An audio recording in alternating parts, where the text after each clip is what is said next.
Do you own a Ford 1.5 liter or 2 liter EcoBoost? If so, let me show you why these were one of Ford's biggest disasters. We at the dealership here have installed thousands and thousands of these engines. All of the info in this video is going to be directed at the 1.5 and 2 liter EcoBoost, but the 1.6 EcoBoost and the 2.3 EcoBoost of the same year models have the same exact issues. So all of this info is going to apply to those engines as well. What year models does this actually affect? We're talking about the 2017 to 2019 Ford Escape, built on or before April 8th of 2019.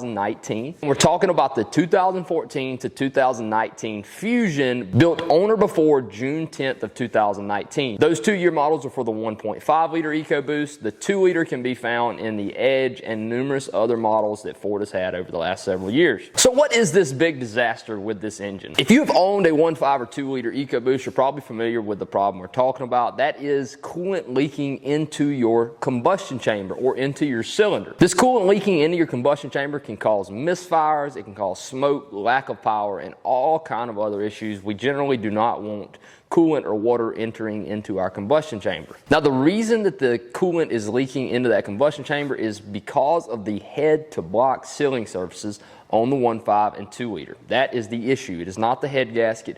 It is actually the surfaces that are sealing that head gasket that are pinching down on it and are supposed to be keeping clamping force down to keep that water and oil out of your combustion chamber. If you ever had the cylinder head off of one of these small EcoBoost engines, you'll know that they're a lot different than what we're used to seeing. We have completely opened up coolant chambers around the cylinder where our coolant flows. We used to have just small coolant passages that would be around our cylinder there. On the 1.5 and the 2.0, they are completely open all the way around, and this is something real common on 4-cylinder turbocharged engines. That is because when you turbocharge an engine, you introduce a lot more heat than you would usually see in a naturally aspirated situation. That is why we need so much more surface around our combustion chamber with coolant to help keep this engine cool. So that is the main reason why Ford has designed the engine that way. That's why it has that huge open coolant passage around the combustion chamber, is to help keep heat down in the engine. The easiest way to figure out if you have coolant leaking into your cylinder is to add some UV dye to your coolant. And then what I like to do is pressure test it, let the engine get hot. I'll crank it up, run with the pressure tester on it. If the PSI level on the gauge drops more than a few PSI after sitting for a few hours, then what we're gonna do is remove the spark plugs. And then I like to use a bore scope. I like to stick a bore scope down the spark plug hole. Usually whatever cylinder I was having the misfire or the issue with is the one I would start with.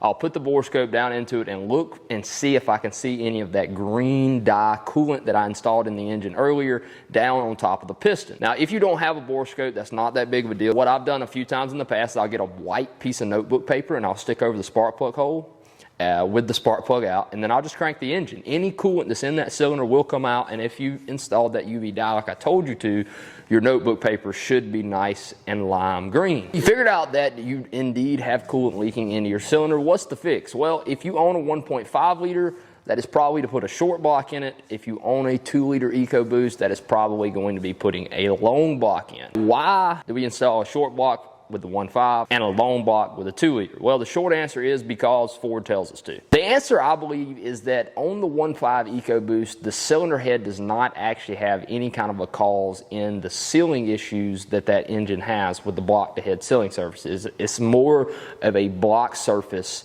issue than it is a cylinder head. Now, with the 2 liter, apparently there's something on the head they changed. I'm not 100% on that, but I do know that Ford recommends you replace the entire long block on the 2 liter. The good news is, though, that both of these engine surfaces, these sealing surfaces on these engines, have been revised by now. So you are getting a revised engine that should not have the same issue as what you had the first time with the 1.5 and 2.0. So if you don't trust my word for what I've been telling you, you can find all of the information that I have just gave you in the Ford technical service bulletins for both of these engines. If you're looking for the 1.5 technical service bulletin, you're going to want to Google TSB 22-2322. If you're looking for the 2 liter technical service bulletin, you're going to want to Google TSB 22-2229. Those are the 2 technical service bulletins that I have actually gathered all of this information I'm presenting for you here. One of the main things I'd like you to take away from this video is that the coolant leaking into the cylinder on the 1.5 and the 2 liter is not caused by a head gasket gasket issue. Please do not pull the head off of either one of these engines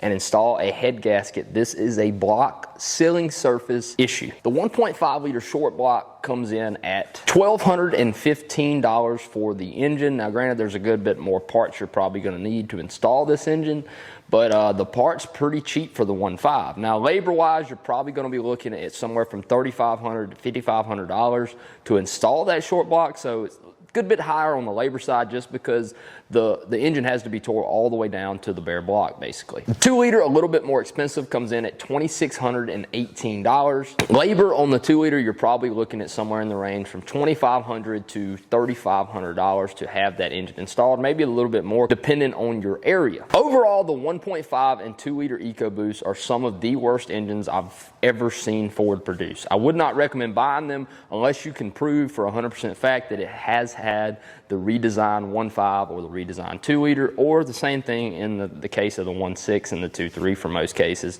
They're just really not super great engines long-term wise.